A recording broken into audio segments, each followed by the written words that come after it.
Hi, in this presentation, we will be discussing about eCases, which is a new addition to our exam pattern. eCases are formed by combining hot cases and viva. The FCCCM exam will have one long eCase and two short eCases. Each long eCase is going to be 30 minutes, where you get 5 minutes of reading time followed by 25 minutes of question and answer time. Short cases, each case will last for about 15 minutes, which includes 5 minutes of read time and 10 minutes of question answer time. During your 5-minute read time, all relevant history, investigation details will be given to you in writing. You will be provided with a blank sheet of paper and a pen to make notes and write down all the details you need from the case that is provided in written. Once those 5 minutes read time is over, you will not have the case details be provided anymore, so please write down all the information you may need to analyze the case. However, this does not mean that you write down word to word and copy the exact history and investigations as given. Instead, it is better to analyze it. We will be talking about how to do that in the next few slides. Once your 5-minute read time is taken, the examiners will walk in and ask you questions for the next 25 minutes in a long case and 10 minutes in a short case. For each case, you will be examined by 2 to 3 examiners.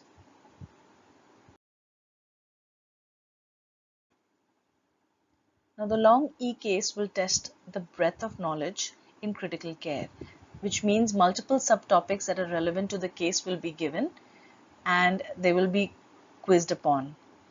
We are testing an holistic approach to patient, including fast hugs and counseling of relatives, prognostication, etc. as and when relevant to the case. Certain images, graphs, lab results will be given for interpretation, and it is important that you are able to correlate the clinical findings or the data/radiology investigations that are given to you. Here is an example of a typical long case. You will be given this piece of paper for 5 minutes along with a blank piece of paper and pen where you note down details. Now, reading through this case first. A 25-year-old man was brought to your ICU after a high-velocity motor vehicle accident. His GCS on arrival was 5/15. This is the CT image of the patient. The pupils of this patient are unequal, with the left pupil dilated and not reactive. He has obvious facial injuries with active bleeding through these facial injuries, and you decide to intubate him. The CT scan of the chest shows diffuse significant pulmonary contusions bilaterally with a moderate left hemopneumothorax. You set his ventilator, but after about 2 hours, the ventilator is alarming high peak pressures and the patient is found to be hypotensive. When you suction him, a big gush of bloody secretions is suctioned from the ET tube. However, the peak pressure alarm remains high. On bedside examination at this point, you find that the air entry was decreased on the left side with hyperresonant percussion note. The trachea is deviated to the right. You fix this problem. Continuing further on the history provided, the patient undergoes a successful decompressive craniotomy. After 3 days, his GCS remains poor at E2VTM4 and you need to discuss the possible need for tracheostomy with this family. While the family decides, the patient develops a high-grade fever of 102 degrees Fahrenheit and his GCS drops to E3, E1VTM1. You escalate antibiotics and do an ABG, which shows the ABG provided here. You adjust the ventilator settings as per the ABG. Subsequently, the family consents for the tracheostomy, which is done uneventfully. The patient's infection settles over the next few days and he is weaned off the ventilator. He is then sent to rehab facility for further long-term care. This is all the history, the investigations, the imaging that is provided to you. You need to note down all the relevant investigations and treatment interpretation that are relevant to this case. I will give you a few minutes to note down or go through the slide all over again.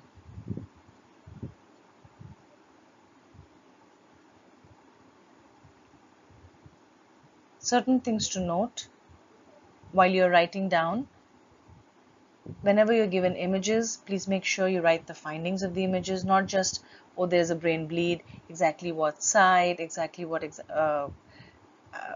findings you have.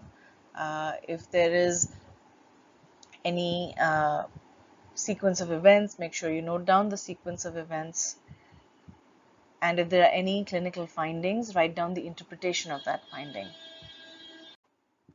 Similarly, on this slide, note down the sequence of events, possible differentials for whatever is happening. When you're given the arterial blood gas, interpret the arterial blood gas, because questions will be aimed around these.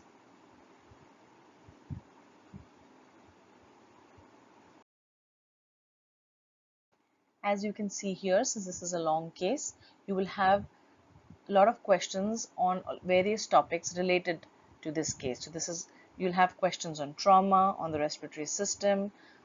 Invariably, one procedure or equipment is asked here, a tracheostomy, the neurological system is investigated, and so on and so forth.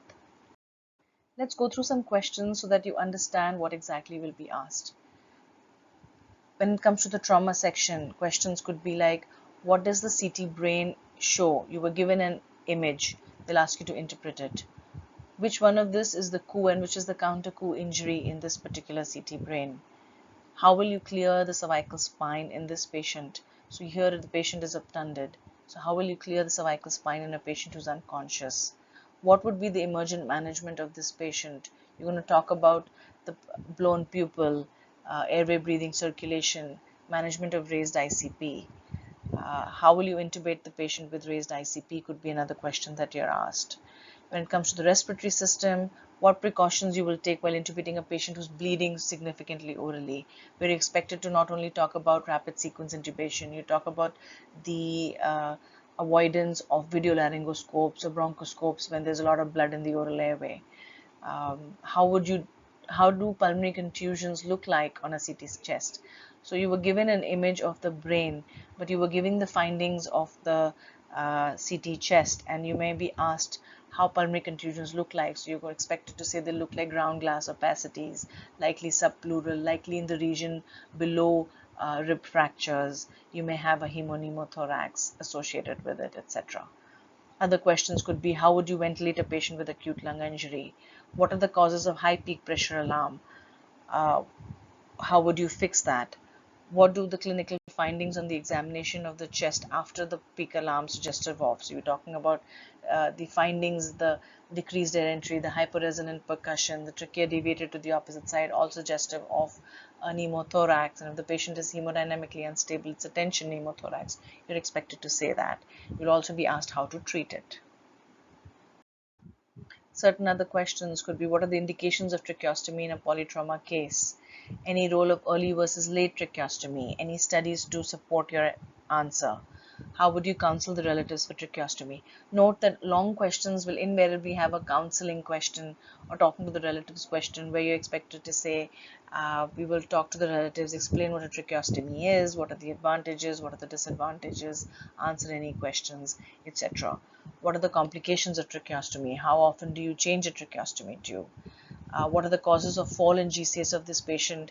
The patient's GCS earlier was 60, then it dropped to 2T. So you expected to say that it could be fever in this case, or you expected to talk about what are the other causes of secondary brain injuries in traumatic brain injury patients. When do you do invasive ICP monitoring in a patient of TBI? How would you manage ICP? And they gave you the blood gas, so they may ask you to interpret that, or what is a target ABG in a patient ventilated with TBI, etc. These are some examples of questions that could be asked. It could be any question related to the particular topic given.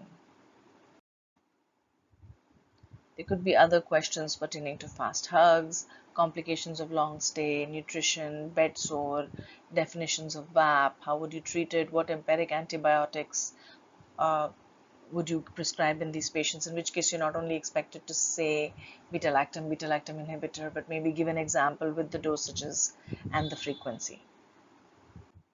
So in essence, a long case is going to be case-based, which will cover the breadth of ICU topics, that is multiple ICU topics will be covered in that particular case. invariably they're going to ask you or quiz you on differential diagnosis of presentations. We're going to ask you to interpret clinical signs like we did when we talked about the pneumothorax in the above example. For example, in the above question, the differential diagnosis for fevers, differential diagnosis for decreased air entry, it could be anything. In how do you investigate the differential diagnosis, in which case you're going to say chest x-ray or a CT scan, etc. There is going to be one ventilation problem in terms of how will you ventilate the particular case, or alarms, ventilator alarms, or troubleshooting will be asked. There's going to be some data or radiology, some waveformograph, one or two of these combinations that will be asked in every long case.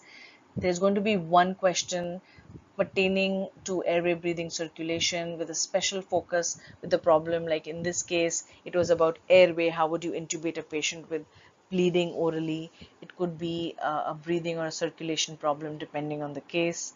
There's going to be one microbiology or antibiotic choice question. They could also ask you in microbiology the gram stain shows gram-negative bacilli, lactose fermenters, non-lactose fermenters. Give us examples of each. There is going to be one question on family counseling, like I talked about. There's going to be one set of questions on procedures or equipment that was used in this particular case or the case that is given. And 3 to 4 different organ systems, major ICU topics will be covered in each long case. Before we move on to short cases, many of you all asked us what book should we read through for not only e-cases but also for the exam in general. These are some examples. Of course, this is not an exclusive or all exhaustive list, but most of us have used the O's Intensive Care Manual as our Bible, especially for the FCCCM exam. Some other books that are good are Hall, Smith and Wood and Irwin Rippey. Some people use the Washington's Manual, though I would recommend that is a very, very, very basic book, and you may want to refer to that, but that's not the only book that will get you through this exam. Some topics are given well in one book and some are given well in the others. What I usually tell my students, or especially if there are a bunch of them or a group of them, that all of you all should read O's Intensive Care, but along with that, pick up another book. And if you're discussing one particular topic, just all of you all divide the other references book amongst yourself, read the O's and read that particular one book, the chapter in that particular book that you've been assigned, and whatever extra points you have, take a sticky note or a yellow paper sticky note and add those to your main Bible, one book that you're following, so that when you're revising during your exam, you obviously can't refer to 5 books for one particular chapter, and you'll have all the information on that one particular chapter. Some people also alternatively write notes, but we have so much to study, it's difficult for a lot of us to write notes. But if you do like writing notes, that is another option. And since you're referring to one book in addition to O's, and your friend is referring to another book, if they find a particular chapter is given well in another book, or certain points that are not covered in O's are given in that book, they can share that with you. You can share those with them, and so that you can make sure that you collectively have read through 2-3 books for that particular topic in addition to O's. Your e-cases invariably have a question on differential diagnosis and approach to differential diagnosis. How would you have a set of diagnostic tests to differentiate the differential diagnosis, and how would you proceed from that? These are some books that will help you in certain cases. You're not expected to read these particular books from cover to cover. Maybe they'll just help you with certain diagnosis, or if in everyday life, if you come across a particular patient that's interesting, you can go back at the end of the day and read through this, but you're not expected to know this cover to cover. Here are some examples of algorithmic or case-based approach of important cases, not only medicine, acute emergency medicine and critical care, which could be fun reads. Knowing ICU procedures are important not only from an OSCE point of view, but also from the eCase point of view. These are some books that will help you with ICU procedures. Coming to short cases, Unlike long cases that assess the breadth of knowledge in critical care, short cases will assess the depth of knowledge in critical care, which means that you will be asked the understanding of one particular topic in depth. There will be 2 short cases when it comes to FCCCM. Each case will be 15 minutes duration, 5 minutes of reading time, 10 minutes of question and answer time. In each short case, your understanding of the case in terms of its diagnosis, in-depth knowledge of that particular subject will be tested, where you're going to talk about differential diagnosis, how you're going to investigate, how you're going to treat, what are the potential complications, etc. Of the 2 short cases, one short case will be focused on ventilator, and this is important because as intensivists, we are supposed to be experts on ventilators, and so there'll be questions focused around setting, how will you set the ventilator in different cases like COPD, asthma, lung injury, interstitial lung disease, etc. Various alarms that we come across, how will you troubleshoot the alarms, when do you wean the ventilator from a patient.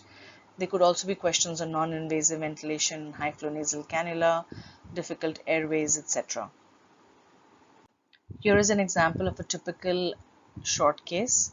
You will be provided this information in writing, given 5 minutes with a piece of paper, plain paper and pen, and like the long case, you note down the important facts that you need to note down with the case in the 5 minutes that you have. So here is a 30-year-old woman who's 29 weeks pregnant. She's gravida 1, para 1, living 0, abortion 0, presents with 1 week history of viral sounding prodromal symptom with cough. She was desaturating on room air in the emergency department, so she was admitted to your ICU for hypoxia. This is her chest x-ray. Please note down all the relevant information you need to note down. Moving on, more information provided was that she deteriorated overnight, and by morning she was requiring 75% FiO2 or non-invasive ventilation. She was requiring a PEEP of 10 centimeters of water to maintain SATs of greater than 95%. This was her NIV ventilator graph on morning rounds. This is her arterial blood gas, and by this point she was drowsy and using accessory muscles of respiration. Again, please note down all the relevant information you need to note down here on a plain piece of paper. Use this as a practice session.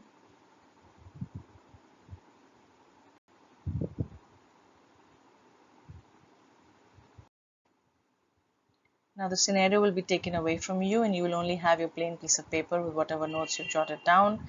The examiners will walk in and ask you a bunch of questions. Some of the questions that can be asked for this particular short case are as follows. They can ask you what are the physiological changes in respiration seen in pregnant women in general. What should a normal ABG look like in a pregnant woman? When you compare it to that, interpret this particular ABG given here. What are your differential diagnoses for the cause of breathlessness in a pregnant woman based on the information provided? So you're expected to not only say that she could have a viral pneumonia, she could be going into ARDS, you can talk about peripartum cardiomyopathy, you can talk about metabolic acidosis from sepsis, various differential diagnoses. How will you investigate all your differential diagnoses? What does this graph on the non-invasive ventilation show? So you're expected to pick up that there are ineffective triggers or wasted efforts, breaths. How will you manage this problem on NIV? So you're expected to know how you'll troubleshoot this. What would be your next step in treatment of this lady after seeing this ABG? So you're expected to recognize that this patient is already having hypercapnic respiratory failure, and then this patient is tired out and needs to be intubated. Next question could be, what special points do you need to take into consideration when intubating a pregnant woman? When will you consider delivering this baby? Any drugs that need to be given before delivery? So you're supposed to talk about steroids for the baby to mature the lungs. How will you counsel this patient's family? So you're expected to say that this patient is really sick, you're worried, the patient's having respiratory fatigue, the patient now needs to be intubated, ventilated. You're worried about the patient, what could be the potential complications during intubation to the mother, to the baby. Expected to talk about all of that. So in essence, your short case, which is again going to be case-based, will cover the depth of ICU topic. You will be asked definitions of certain topics or how would you diagnose certain things, one particular topic, any ICU topic. again, differential diagnosis. There are going to be some data or radiology, some waveform, some graph that you're asked to interpret. How will you work up the diagnosis? How will you manage the patient? What are the expected complications? How will you manage the complications? Family counseling questions, and usually one, maximum two core ICU topics will be asked or covered in this particular short case. And one of the two short cases is going to be ventilator based. Like I said, how to set ventilator in some special circumstances, common ventilator alarms and its causes, ventilator waveforms, how do you troubleshoot the alarms, weaning, failed weaning, difficult to wean, all these definitions. We can also be quizzed upon non-invasive ventilation and high flow nasal cannula. You can talk basics about tracheostomy. Since ventilators are an important part of both short and long eCase as well as life in general as an intensivist, we would recommend you read a little bit about ventilator waveforms and ventilator alarms and troubleshooting. I believe attending a ventilator workshop is also important and mandatory for your course completion, so we would highly encourage that. So to summarize, you're going to have one long case, two short cases. The long case assesses the breadth of ICU knowledge. The short case assesses the depth of ICU knowledge, both of which will give you 5 minutes reading time, 25-minute question and answers in the long case, 10-minute question and answers in the short case. The long case will focus on clinical sign interpretation, arterial blood gas, 3 to 4 organ systems, family counseling, procedures, and differential diagnosis. And the short case will focus on one topic instead of 3 to 4 topics. However, it will be in-depth knowledge of that topic with definitions, diagnosis, differential diagnosis, workup, management, and complications. One of the cases will be on ventilators, and both the long and the short case will expect you to interpret some data or radiology or waveform or graph that is provided. What we expect from candidate when it comes to eCase, we expect through these question and answers that a candidate is able to pick out relevant information from all the details available for a patient and learn to ignore the red herrings. This is like real life. We are provided with a lot of information on a lot of patients in everyday life whenever we get new admissions or take rounds. Some of the information is relevant, some is not relevant, so we should learn to pick out the relevant and learn to ignore the irrelevant data. We are also expecting a candidate to be able to correlate the history with the clinical findings, understand the lab and radiology in the context of the given case. We remember that we treat patients and not numbers. It is important that the candidate takes a systematic approach and correlate your findings. Decision making is tested during the eCase, and overall management approach will be discussed during your question and answers. So the next question that will probably come to your mind is, if I'm given an eCase, how do I begin? So a few tips would be: read the history and investigations very carefully, note down the relevant details, again by which I don't mean write down exactly word to word the history and investigations that is given to you. You are going to note down in an algorithmic manner, this is what happened, this is the next step, this is the third step, this is the next sequence of events. You're going to talk about and think about to yourselves during the 5 minutes various differential diagnosis for the presentations that is given. You're going to talk about how you're going to investigate. Think in your mind after you've written down the sequence of events, what could be the investigations at each point, how would you treat at each point. Especially there are sentences which says you adjusted the ventilator, or you treated the problem, or you diagnosed the problem. These are very easy clues to these are where you're going to be quizzed. So when you already have such statements, make sure you've got you've written down your answers if you've had the time in the 5 minutes. Try to connect the history to the labs, to the investigations, radiology that you're given, so that everything fits in. Be thorough and consider everything carefully.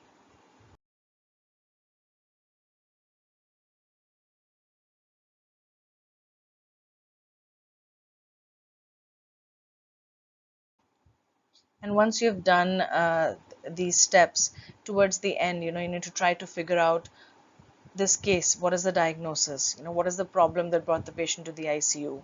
What was the treatment given? How is the treatment for that condition progressing given in the history that you've been provided? Have there been any complications or any difficulties that have occurred, and how will you subsequently manage the patient from here on? Once you've been able to answer these 4 questions, you know that you've got most of your answers and figured out the eCase. What this eCase is trying to teach you is to use the medical knowledge that you've acquired over the years and integrate it with the clinical assessment and the findings that you find at the bedside of the patient. Use your diagnostic reasoning with the help of investigations and radiology, and then finally come to a diagnosis for your patient. What I mean by that at the bedside is learn to correlate. Every time you look at an infusion, even at the bedside or in your exam, so there's a noradrenaline infusion going on. You need to immediately, next question you need to ask yourself, or the next thing you need to look at the bedside is look at the monitor for your arterial line waveform or the numbers of your blood pressure. If you look at a person on a sedation, look at the GCS, whether the patient is adequately sedated or not. You need to, if you're looking at a Lasix drip going on, the next thing you need to, your eye should go at the urinary bag, or the next question you should look, the next piece of information you should look for in the history provided is your urine output. Similarly, if you look at the ventilator and you see that the FiO2 is 30%, the next thing you need to look at in the exam or in real life is look at the saturation. If you look at your respiratory rate that is set, the next thing you should look at is your pH and CO2 on your arterial blood gas. So you to learn to correlate this information, what is it doing, this particular treatment, what is it doing to the patient. When we're dealing with patients in the ICU, and a lot of information is provided in terms of labs, radiology, trends in numbers, vitals, etc. And it can be all very confusing, all very jumbling. And what we need to do is to pick out the certain important piece of information that's given to us, put them together so that we can make a more meaningful picture of what is going on. And this process of learning to pick out the important pieces of the jigsaw puzzle that help us to come to a diagnosis is called pattern recognition. And this is what I want you all to learn and apply during your eCases. Some examples of clinical patterns that you see. So if you see a patient is hypoxic, if your patient is tachypneic, if your patient is breathless, they're using accessory muscles of respiration. But along with it, your patient is not able to lie flat, your patient is tripoding, sitting up, your patient is confused, your patient is tachycardic, they may or may not be hypotensive or very hypertensive, extremely hypertensive. You will have bibasal creps, you'll have pedal edema. These are all features of left-sided heart failure. As compared to that, if your patient does not have any respiratory issues, but is fatigued in general, has ascites, a tender enlarged liver or spleen, has pedal edema, it complains of anorexia, difficulty having motions, distended jugular veins. These are signs, a clinical pattern that suggests right heart failure as compared to left heart failure. There are various clinical patterns like that we will be talking about throughout the year in various teaching topics. But I want you to understand clinical patterns and recognize them. Daily life, a lot of power of observation that we are taught is important to pick up certain clues. Certain clues like these photographs may also be given during your eCases. Like, if a patient has signs of amputation, the patient is a vasculopath. The patient does have microvascular and macrovascular complications already from diabetes. And, they're more prone to strokes, they're more prone to cardiac ischemia. If you have blood in your urine or in your ICD or your suction cannula, those are clues. If you have a unilateral swelling of the leg, it could be suggestive of deep vein thrombosis. If your patient has 3%, a bottle hanging there, that either the patient is symptomatically hyponatremic or has raised ICP. So there are certain clues that will be provided in the exam, in the eCase, but also there are certain clues when you just walk up to a patient's bedside that'll give you ideas of what's going on with the patient. So the inspection part of the inspection, percussion, palpation that we learned during general examination in our MBBS days are still very useful and very important even as intensivists in the ICU. And if you're asked questions on the particular case, some of the ways of answering the question, you can say, if they ask you why do you think the patient has difficulty weaning, you can say that I believe that the reasons for this patient's difficulty weaning could be multifactorial. On examination, the findings that were provided were that he's cachectic, has loss of muscle bulk, generalized weakness, areflexia suggesting critical illness, polyneuropathy, he has bed sores which may be infected, etc., etc. Or I believe that the patient has several causes for fever. It could be X, Y, Z. It could be the lines, it could be the bed sore, it could be non-infectious like pancreatitis, acalculous cholecystitis, etc. I will from here proceed by doing an ultrasound, blood cultures, look at the exit site of the lines, etc., etc. Or if they ask you where is the neurolocalization lesions, you can say depending because of these findings, I think the lesion is at this particular point. These are some of the ways to answer the questions that are asked during your eCase. The most important thing that we need you to learn for life as intensivist and for passing this exam is learn to have a systematic approach, learn to assume nothing, learn to make sure you're confirming the facts yourself, and learn to have pattern recognition. This will help you not only for the exam but also to be good intensivists at the bedside. And one important thing that I want all of you all to remember is that we're not teaching you something very new, something very novel. You have already learned a lot of this during your MBBS. We're just teaching you how to make certain, so all the neurons are still there, the information is there. You just need to make new synapses, new connections, how to connect one thing to the other so that you're able to come to a diagnosis at the bedside.